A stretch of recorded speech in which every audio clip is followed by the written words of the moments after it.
नूह एक नेक और फरमानबरदार इंसान था जो हर हाल में खुदा की बात मानता था। उस जमाने के लोग बदी और नाफरमानी में डूबे हुए थे, मगर नूह रास्ताबाजी पर कायम रहा। खुदा ने नूह से कहा कि वो एक बड़ी किश्ती बनाए, क्योंकि जमीन पर एक अजीम तूफान आने वाला था।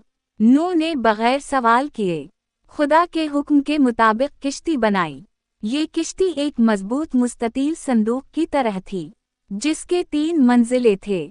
खुदा ने नूह को हुक्म दिया कि वो अपने खानदान को और हर जानवर की एक एक जोड़ी किश्ती में ले आए। जब सब किश्ती में दाखिल हो गए तो आसमान से जोर की बारिश शुरू हो गई।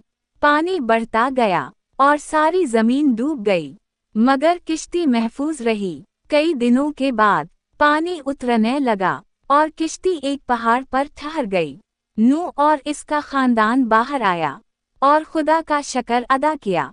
यूं खुदा ने साबित किया कि वो अपने वफादार लोगों को हमेशा निजात देता है। अगर आप मज़ीद बाइबल कहानियाँ चाहते हैं तो चैनल को सब्सक्राइब करें और वीडियो को लाइक, कमेंट और शेयर करें।